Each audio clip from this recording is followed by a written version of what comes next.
À la fin de mon M2, j'ai gagné le deuxième prix de la bourse AFP.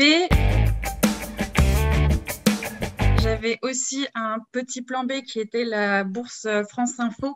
À l'époque, j'avais aussi un CDD à Culture Box, mais du coup, je suis partie directement à l'AFP et j'y suis encore. Je voulais faire journaliste culture, donc j'ai pas vraiment fait ce qui était mon plan de départ quand je m'étais dit que je rentrerais à l'école de journalisme. So I never planned to do video journalism.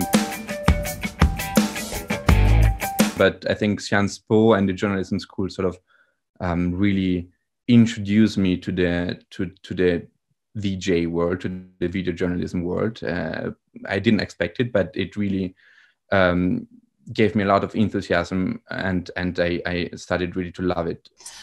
J'ai commencé à bosser à France 2. J'ai bossé 3 ans à peu près pour France Télé. Et ensuite, j'ai été recrutée par les équipes de TF1 à Montpellier. Donc, j'ai fait le switch de chaîne. Et donc, j'ai continué à bosser à Montpellier 2 ans. Et maintenant, je suis correspondante encore, mais à Londres cette fois, donc toujours pour TF1. Dès mon premier mois, je me suis retrouvé à être le plus vieux du service reportage de RTL. L'équivalent de chef, même si on n'en a pas. Et il s'est passé des trucs énormes à l'été 2020. Il y a eu l'explosion au Liban et tout ça. Et j'étais tout seul ce jour-là à la rédaction. Et du coup, j'ai tout fait sur le Liban à RTL. Et après, on m'a envoyé dans la vallée de la Roya encore une fois parce que quelqu'un a eu un enfant. Il y en avait 2 qui avaient le Covid dans le service. J'ai passé 5 jours là-bas. Je suis rentré et on m'a dit, on va te faire un CDI. Et aujourd'hui, je suis titulaire du coup au service reportage de RTL. And so now I find myself here freelancing a little bit,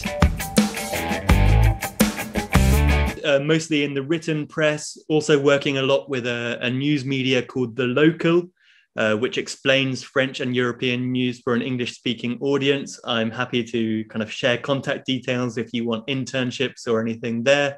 Quitte à faire un petit sacrifice sur le terrain au début, ça m'a amené à faire beaucoup plus de missions que ceux qui disaient je veux faire du terrain, je veux faire du terrain, je veux faire du terrain. Faut accepter certaines choses, faut accepter des horaires pas cool au début. Enfin, moi, là, pendant les 3 ans à Nicosie, j'ai eu 4 week-ends. Et c'est ça qu'il faut accepter et ça fait partie du job. J'ai fait radio. Et à côté, j'ai quand même fait de la vidéo parce que j'avais pris un cours de JRI. Et j'ai quand même fait un cours de story. Je ne sais plus comment ça s'appelait à l'époque. C'était un cours où on faisait des stories, des live tweets et tout ça, ce qui m'a grandement aidé puisque à RTL, ils considèrent que si tu es reporter radio, tu dois faire un peu de vidéo, tu dois faire un peu de texte, tu dois faire un peu de tout. Les formats, en fait, font que de toute façon, on se dirige vers du multitasking en fait. Et l'avantage, moi je trouve, de Sciences Po quand on arrive dans une rédac, c'est qu'on peut vraiment amener ça. Et votre spécialité, ça vous apporte toujours des plus. Moi, j'ai fait data et écriture et aujourd'hui, ça m'apporte de pouvoir collaborer avec l'infographie. Mais encore une fois, c'est une question de multitâche. One thing that I wanted to mention is that my manager went to Sciences Po. Other people in my team have gone through Sciences Po.